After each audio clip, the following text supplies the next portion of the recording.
I'm gonna steal the Declaration of Independence.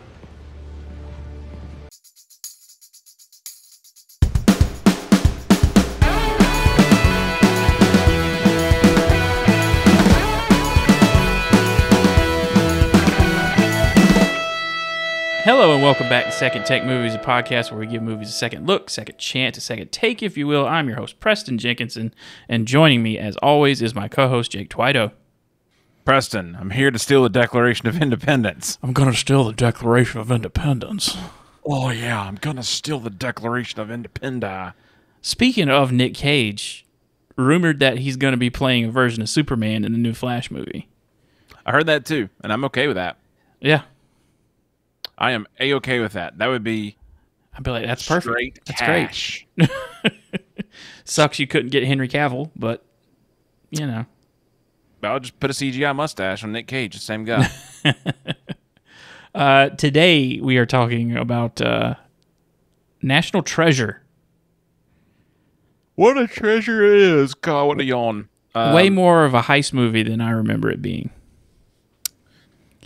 Heist movie, but also, I just feel like you could play this in school. Oh, yeah. Yeah, I don't think I watched this in high school. I wouldn't be shocked if I did, but... I don't think we ever watched it in school, but like I saw it when it came out. I remember that. Mm-hmm. Yeah, and immediately turned me into a conspiracy theorist of like, there are these people called the Knights Templar and the Masons. They do everything. Which in the Assassin's Creed games, the Knights Templar are the bad guys. So it's like, Yeah. what do you believe? You know, history is all about perspective. Let me tell you, we're going to dedicate the whole podcast to this. So anyway, I'm kidding. Just turn it to a conspiracy podcast out of the... The Illuminati has The dollar Illuminati. sign eyes on everybody. Yeah, they just put their symbol out there to taunt people. Why? Who cares?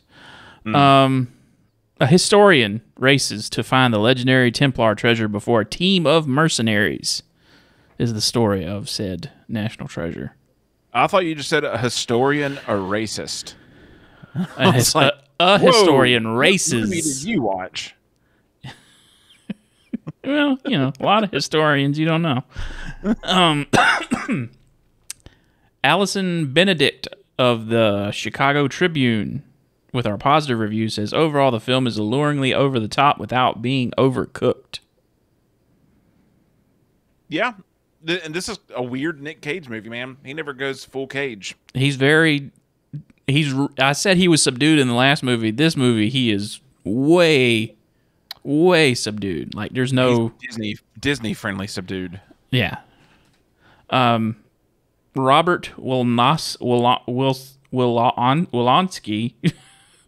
from the Dallas Observer says isn't any fun at all, which is ultimately the most damning thing you can say about a Bruckheimer movie.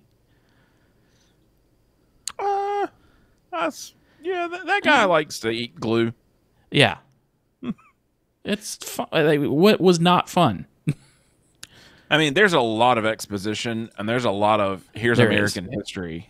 And Yeah. I can see where that's not everyone's cup of tea, but there's enough stuff scattered throughout that, yeah, it should be fun. Yeah. So we start with, of all names, Benjamin Franklin Gates. Jesus. Somebody. Yeah. Learning his, getting a history lesson from his grandfather, played by, is that Christopher Plummer? Yeah, that's Plums. That's Plum Daddy. He was the guy, the old guy from Knives Out, the first one. God, I Which- forgot that's where. For him to be there for 5 minutes was like, really? You paid him to come in for 5 minutes? I know that I feel like he's in other stuff the same way. I'm like, you only used him barely any. Yeah. Benjamin Franklin Gates. Sorry, I'm still just Yeah. forgot that completely. It's You like- said it, and I went, wait, what? Yeah, that's Nick Cage's character in this movie is Benjamin Franklin Gates. His dad's a nerd. You can't trust him because he's a spy as well. But we learn about the history of the Templars, and somebody had to rush to the president's house way back when, and Give a letter to George Washington? Yeah, they're giving a letter to George Washington, and they gave the only clue to the stable boy, who is Thomas Gates. Ah. I don't understand why exactly. That kind of eludes me, but Charles Carroll is who it's supposed to be. Gotcha. And I think he was dying in the coach is what it was. Yeah, he's a Catholic. I don't know why that's something I remember him. He's an Irish American. I just remember that much. I mean, he signed the Declaration of Independence. He's the guy I don't ever remember. So I always remember him now. Only one I remember is John Hancock, because he's like, right, he made sure that you saw his name. Yeah, he dumped his Hancock on it, if you know what I mean. It's the dumbest thing I've ever said. They're starting off good in this. This is really crashing and burning already, I think, for me. Yeah, but then and was that the note that said like the secret lies with Charlotte, and it took everybody 30 plus years to find Charlotte? That's my first note. It took them 30 years to do to get to the first clue. Yeah, Ben Gates deserves full credit for everything because his family didn't do squat. I mean, the guys he ends up working with turn out to be terrible people, but it's Sean Bean. He's definitely going to die or be evil. One of the two. He does not die in this movie. It's the first movie I think I've ever watched where he doesn't.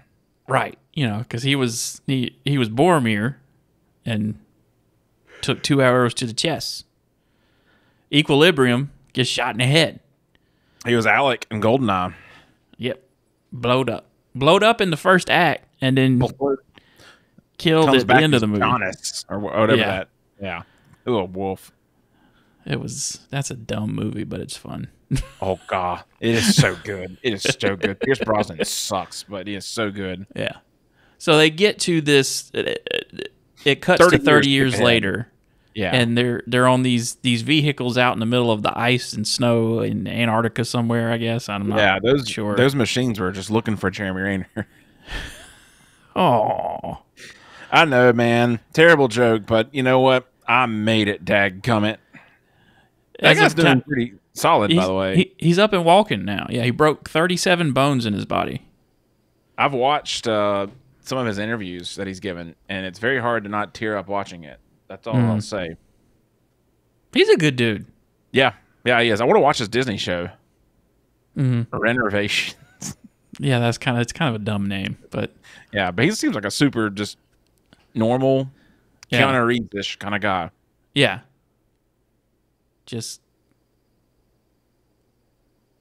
No, Keanu Reeves is more talented. What am I saying? Yeah, I was gonna say if you're talking about acting, I threw it out there and I didn't want to take it back, but yeah. So we make it onto the ship with we've got Sean Bean, we got Nicolas Cage, we got Nicolas Cage's sidekick, described as Riley, nerdy computer friend Riley. Yeah, because every hero has to have one of those in their back pocket nowadays. Let me ask you this. Okay. I know. Before we get to it, what did Nick Cage's character do in this movie before this? He was just, because they go through his credentials later on. Like, he's got like a degree in American history. He is an expert diver. He's got like an engineering degree from MIT. Okay. He just had a hodgepodge of different things that he thought would help him find the treasure. Do you think he worked at a gas station? Probably. I don't know why. Okay. Yeah. Riley Poole is the guy. Riley Poole. And it turns out Charlotte is this ship that has run aground in the ice somewhere.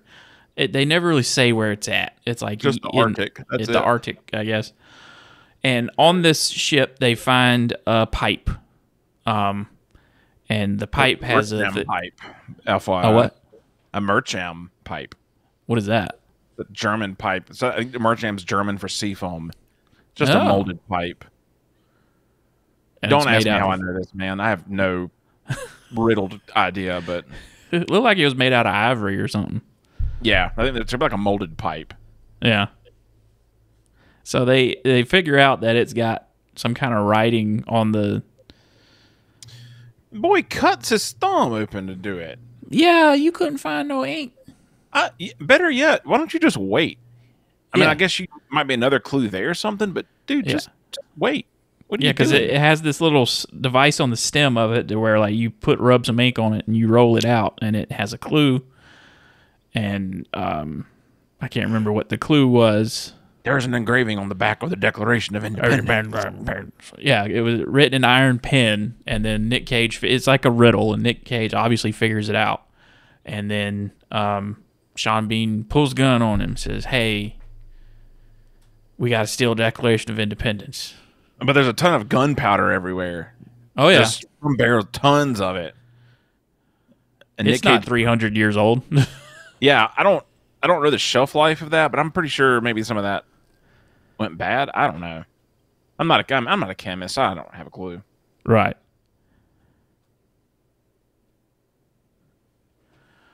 So They survived abandoned- by finding yeah. a secret hatch. No, dude, they died. The rest of this movie is just Jacob's Ladder. They're dead. yeah, they does Nick Cage go and hide, or do they stick him somewhere? They hide him. Him and Riley jump into this little container, and they shut this door behind them. Because he drops the flare that he had. Yep. And then the whole ship goes boom on top of them, which, yes, they're dead. Yeah, no way. And then they have to walk back to wherever they were. They definitely get frostbite and die. Yeah. And then we move on to from that to Riley and Benjamin in Washington, D.C. somehow, just automatically just taking meetings with the FBI and all these people trying to warn them that the Declaration of Independence is going to get stolen.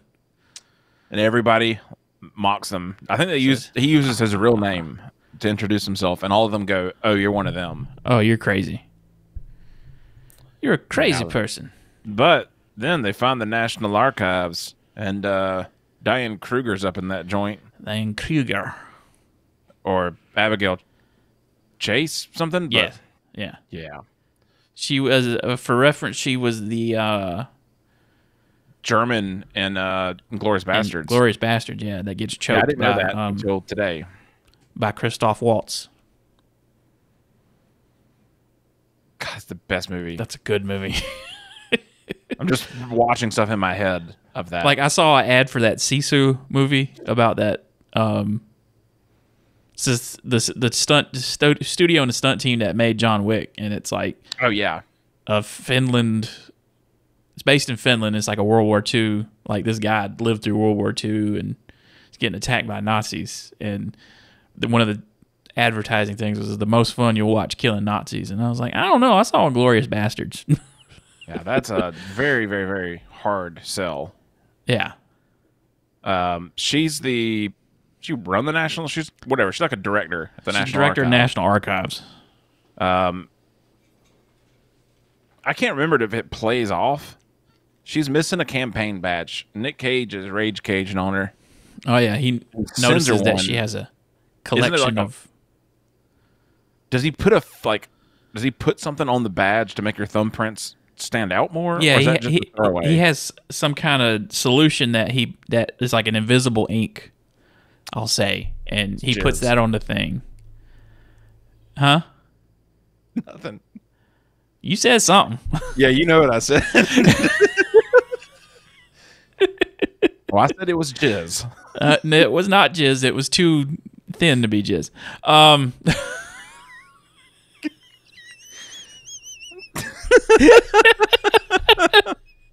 I'm so sorry. It's fine. So he puts that campaign button, the one that she's missing in her collection, he has it. So he puts that in the solution and sends it to her office to say thank you for taking the meeting, at least. But after they leave there, you get the greatest line in the entire movie. They go and look at the thing, and Nick Cage is just staring at it. I'm gonna steal the Declaration of Independence. Is it the National Library or whatever? Gala. Yeah, they go there. When do they go there? Right after they look at like the Right, yeah, they go right there, and then they explain the whole breakdown of how the heist is going to have to because work. Riley's like got all these There's blueprints so and many plans theories. explaining like why it can't work.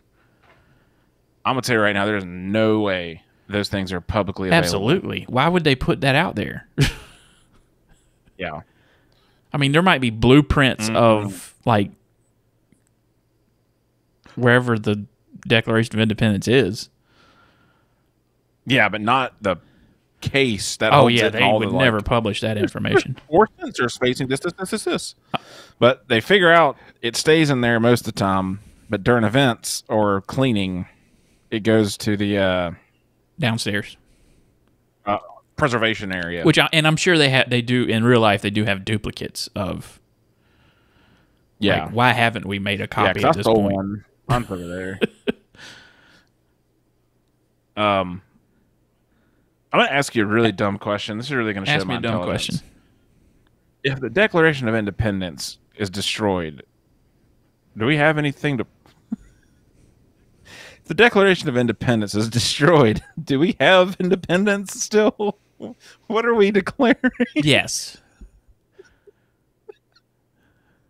I saw the Declaration of Independence a couple years ago, and you can barely read it. And my brilliance of just like the amazement of like, wow, I can't believe where we are. The guard standing nearby, I turned and said, "Hey, what happens when this thing fades all the way? Does the country fall?" And the guy goes, "Yeah, it's coming." And like, I'm kind of joking, but kind of like, wait a minute, I'm He's not too sure. serious. And I look, and he's dead serious. And he's like, "Yeah, I like working here because I know as soon as this thing's gone, we're falling."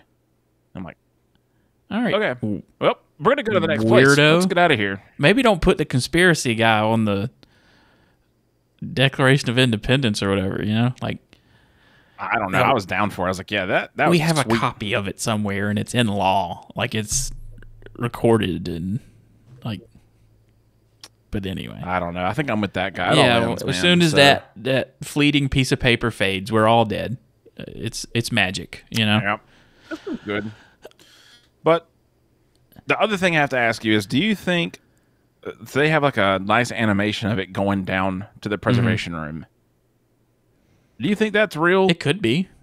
Somebody just goes. I think somebody just goes and picks the thing up. Yeah, I'm sure. Like after hours, there's like a guy that comes and takes it out of that. These are the things that I was Exhibition. curious about Yeah. the most in this movie. I mean, they came up with a clever way to like get to it. Because there's temperature sensors. So like Riley has a laser pointer on his camera that raises the temperature on it, and then that is going to send it down to the thing where Nicolas Cage. The reason he put the invisible ink on that girl's hands is so he could see the password she typed in to get into the lab.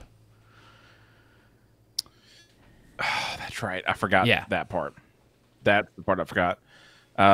In parallel, though, you get Ian's group mounting up an attack.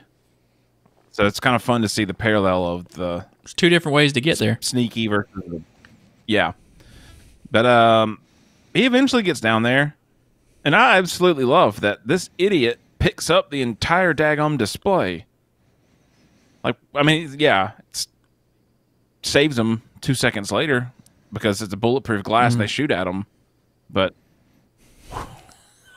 it's like, that is a bad idea.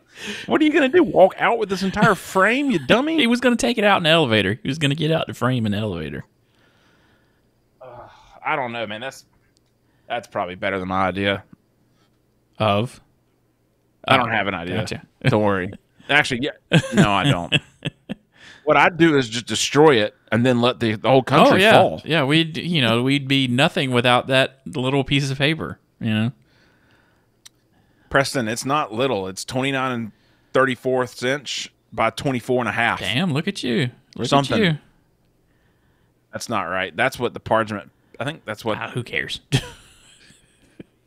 No, yeah, I got it in my notes. That's what the remake was. Because it has the dimensions written on the label. Sorry. Got real weird in this movie for me. I don't know why. So they roll that sucker up. Plastic. And you get one of the like goofiest, but it works. He goes to hide in the souvenir shop. And the lady thinks he's stealing it. It's just like, that's a good joke, Jerry Bruckheimer. Good job. Good job. Good pull off, buddy. Well, I don't... Who actually directed this? It's the Wimberly wrote it. But they also wrote G-Force. and Bad Boys 2. And they're the writers and creators of the TV show of this franchise. Oh. Which was canceled this week. I saw that. I was like, oh, I didn't know they had a... Oh, John Turteltaub is the director. That's a great name. Cormac and Maureen Wimberly are the writers with Jim Koff. How much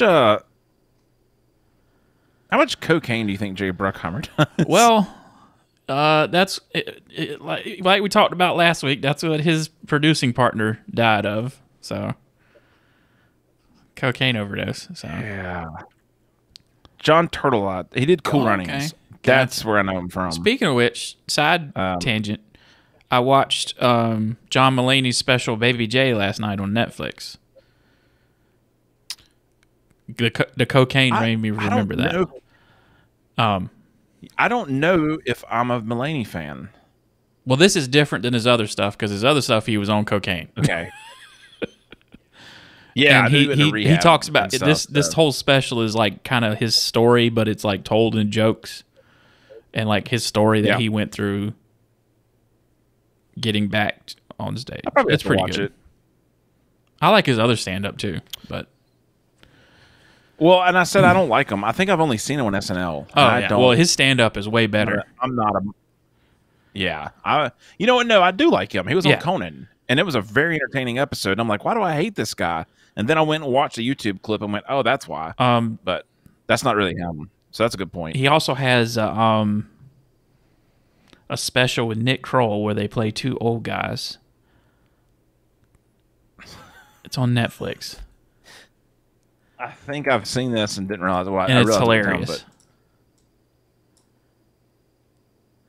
I have to look up the name of it. Oh, it's Hello. Oh, Hello. Something. That's what it is. Oh, yeah. Hello. That's how they say it. Anyway. Back to this cracker. So he has to buy the declaration of he does for $52 or something. Or buy his stolen one with his credit card. Which, that was genius. They can't go to their safe house because now they know his address. I'm like, man, that's smart. Like, that's a good little decoy deal. So now they have to go to... Well, first of all, the Diane lady gets kidnapped, but then they eventually get her back. Yeah, and they find out that they gave Ian the fake declaration. They gave her the fake one, so he has the fake one. So she's relieved, but they go to his dad's house. Dude, you just incriminated your dad. What are you thinking? Like, that's the first place they're going to go is like your friends and family. Doesn't he ask them, is she pregnant? Yeah, that's the first thing he says. She pregnant. So they pull out the declaration, and his dad doesn't know what it is. And they're running all kind of tests, and she insists to be the one to put whatever lemon oil or lemon juice with water or whatever. And his dad finally lifts it up and is like, "Oh my God, you can't have this here." But they have they found a cipher. What's that cipher called? It's an Ottendorf. It's a book cipher. Yeah, they figure out like how did they figure out it was the Silence Dogood letters?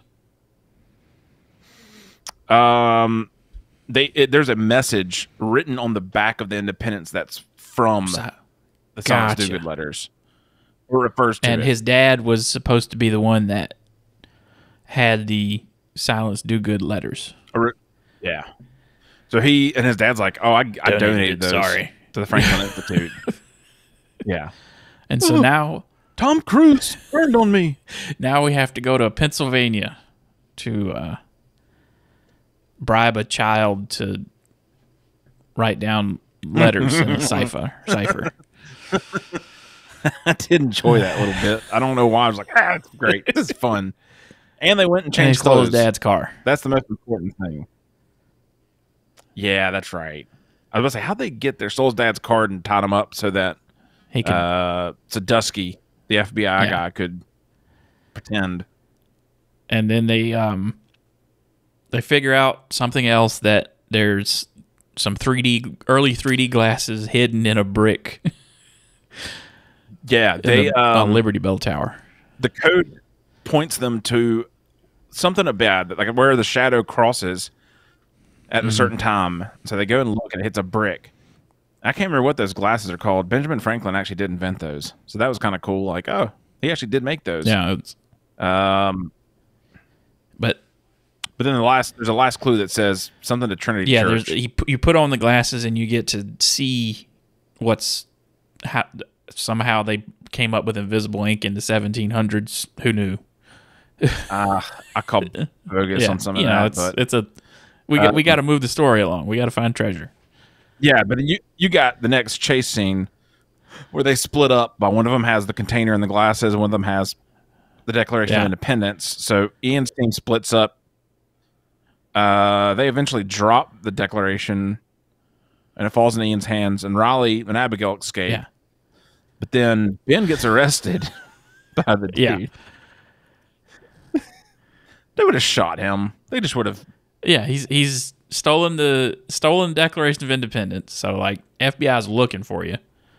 It looks like he's stolen his dad's car and like false imprisonment. There's that. So it's like, what are we doing? I don't remember how he gets. Oh no, that's right. So he's in jail. Was talking to him. He's trying to talk Agent Sadusky into crap, but he gets a phone call from Ian, who's like, "I'll do an exchange with you. Come to the USS Intrepid." And that's where they have a gun that blocks the frequencies of his marker, and the guy holding the camera goes, "Go by the tower, jump off." It's like, I'm not going to do that. Yeah. I'm good. But we know up. that he's an experienced diver because we had that whole thing where they pulled a background on him. And see, I completely missed that again this time, because every time I'm like, yeah, I'm sure this guy can do a very successful jump from that height without not getting hurt. I bet he does. But if he's a diver, he's an experienced diver. So they rescue him. They rescue him that way. And the clue on the back of the Declaration of Independence said "here at the wall," and somehow they know that means Trinity Church. He tells, Trinity Church, but he tells Ian, because at this point in time, Ian also has his dad. John Voight is his name. But it says at Trinity Church, and you thump something on the glasses, and then it says "here at the wall." Yeah. And that brings them to Trinity Church, which is like at Wall Street or something. Yes. Yeah, but he alludes it to being the midnight ride at Olmsted Church in Boston. And he traps them. No, they travel to Trinity Church. Yeah, they go inside. Sorry, and you're right. Because while he's in custody, he figures out, there's another thing you need to do. Along with that first thing, you got to move to other thing. And that reveals that it should be... when you get to Trinity Church, you're looking for Parkington Lane, which is a person beneath Parkington Lane. That's right. So they get trapped, and Nick Cage is like, not worried about it. Not worried about it. And they find the dude's grave, right? And bust through. Yeah. And then they, the best part is, the first time I watched this, I thought he threw away the top of the pipe. When he snaps it, and I'm like, they found that hole, and I'm like, how funny would this movie be if he's like, I threw the top away in the Arctic, and they just die. Oh yeah, because they still have the pipe. Yes. But they unlock that thing, and magic. There's treasure. Of course. And that whole scene where they light it up, and it expands, and it's like, oh. There's transcripts from the library at Alexandria. There's Egyptian treasure. There's this treasure. Like, this treasure is supposed to be like treasure that's been accumulated for centuries. The treasure of 5 kings. Something like that. I got really confused, man, because Indiana Jones, I think, messed me up. I thought all this melted right here. I thought like all the treasure just burnt down and they didn't get it. I think you're thinking about Aladdin. I don't know what. Oh yeah, and we need to do that one. We need to do the new one. No. So, not only do they find all the treasure, there's also a stairwell that lets them out of another grave, and that's where. Does the guy meet them there? He calls them, I think. Well, before they go into that thing, they trick Ian to. He's going to think Boston. that there's another clue. Yeah. And they said, "Oh, it's like a thing in Boston." And he's like, "Well, I'm going to leave y'all here, and then I'm going to go to Boston because I know where to find you." But there's an exit on the other side of the treasure. Yeah. And so Ben negotiates with them and is like, here's what I want. I want my family and Riley to get credit for this. Abigail gets completely freed of anything she's charged with. No one gets a prison sentence. And he's like, well, somebody's got to go to jail. He's like, I got a guy for you. He's killed people. Yeah. Way worth it. And Sean Bean gets arrested. Not killed. Arrested. Not killed, but arrested. Then the ending happens, which I don't know why I'm like, this is dumb. They're dating. They turn down the 10% finder's fee and only have 1%. Which is like billions. Yeah. That's it. Done. We'll never see them again. Wait, there's another one. There's a second one that's not as good called The Book of Secrets, where his ancestor is accused of being a collaborator with John Wilkes Booth. And like, he's trying to clear his name, which I would be like, who gives a shit? That's an ancestor. I didn't know him. Oh. No, say it. Go say it. Come on. I'm going. That's why reparations are stupid. Fuck. I'll pause and edit really quick here. Yeah. You know what I did forget, though? I haven't watched the second one as much. I've watched this one a ton. I watched this and barely paid attention. And I knew, like, everything going on. Yeah, that's how I was last night. Like, I was like, oh, we're at that part. Okay. But, I mean, like, see, like the second one, probably watched it like 5 times. It's not good. It's not that great. It's got Glenn Close in it. Or is that Helen Mirren? I think it's Helen Mirren. That plays his mom. Okay. Yeah, that is kind of a dumb ending. Like, Riley comes in a Ferrari or Lamborghini and can't drive it, which is hilarious. What else has that guy been in? I didn't mind him in this movie. He played a good. No, he's funny. Idiot. If he's in Failure to Launch, he's in The Hangover. That's where it is. Yeah, he's the guy that gets lost on The Hangover. Yeah. Yeah. Hangover. Oh god, they never should have. He's always the guy that gets like lost or left out. Yep. He was in Giggly too. It's a great movie. I don't know what that is. It's Jennifer Lopez and Ben Affleck. Oh, Geely. Okay, is that it? Yeah. Look, I'm just using my South Carolinian here. It's Giggly. Giggly. That Giggly's pretty dang giggables. That Giggly movie. Yeah. I mean, that's like a 7.9. Yeah, 7.5 for me. Like, I want to give it an 8 because it's so enjoyable, but I don't know. Over time, it's not as good. There's a few logic things where I'm like, yeah. Already this idea of a treasure that has been accumulated through centuries is like a little far fetched, but yeah, there's some bogusness here. I'm trying to see if I've got any like decent trivia. Diane Kruger did most of her stunt work. Good for her. Yeah. Well, she's German. She can do it. She's cool. Yeah. I know she got choked on. She actually did get choked on Inglourious Bastards. Yeah, but that was for her pleasure. This was the first movie that was able to film at Independence Hall in the Tower. Really? I think it might be the only one still, even. Yeah, I think I actually remember that from like a trip I took there, like a tour, and they mentioned that. You can actually purchase this movie at the National Archives. Makes sense. Yeah. I saw it and went, oh, okay, this is great. There's a lot of weird trivia that I've collected over time. None of it's really riveting. It's just dumb stuff. I forget that the FBI guy is supposed to be a member of like the Knights Templar or something secretly. The director said that the initial rough cut of this movie was 4 hours. That would have been bonkers. Yeah, I'd love to see some of these like rumored 4-hour, 3-hour cuts of different movies. I do, but you know what? I hope this trend stays dead. 'Cause I think it is right now.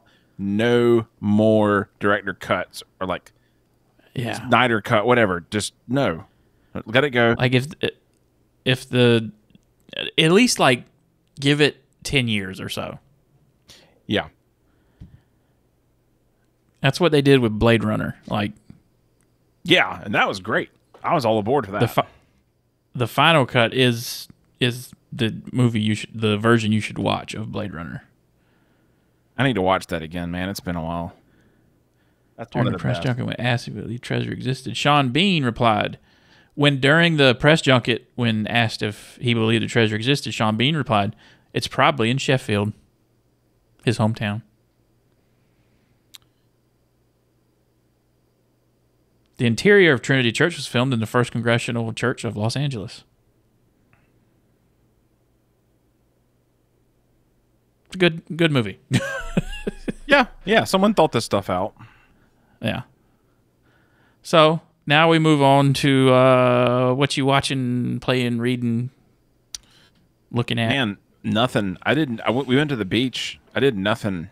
So I'm just working. Yeah. I forget Guardians of the Galaxy comes out next week.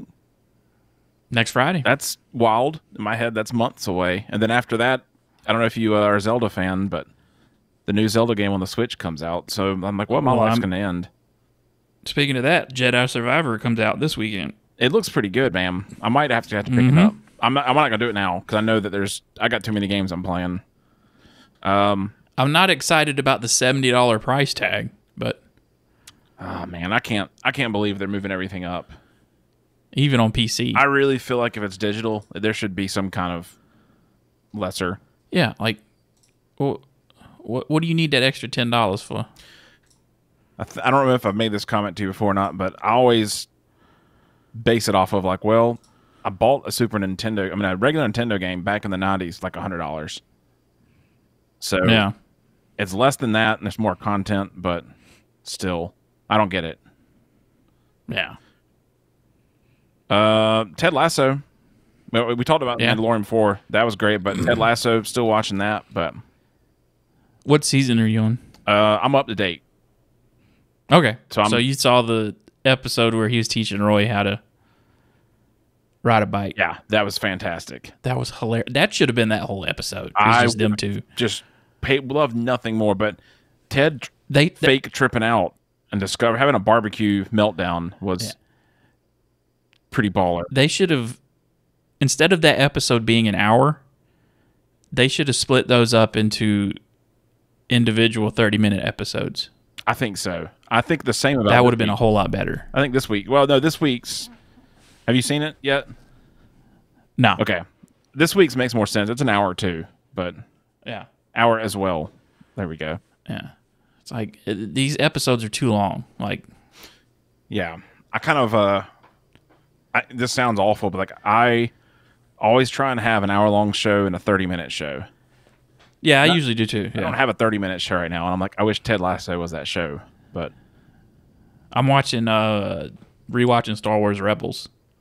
I need to watch that. Well, I think I'm going to start Andor soon. You should. Andor, probably.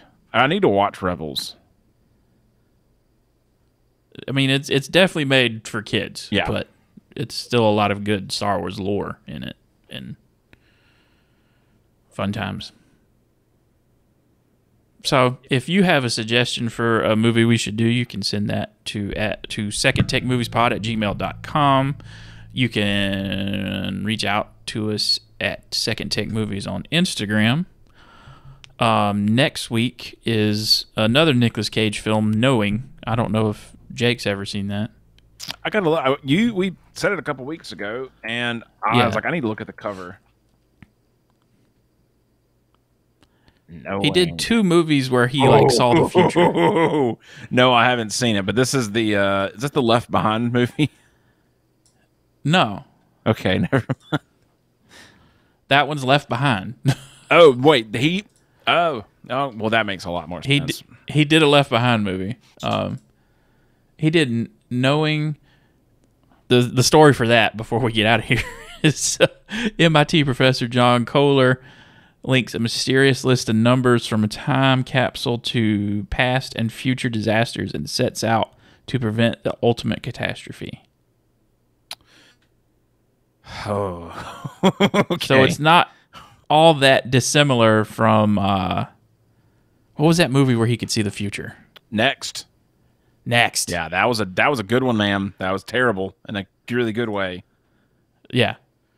So that's next week. So for Jake, I will say we'll see you next week with Knowing.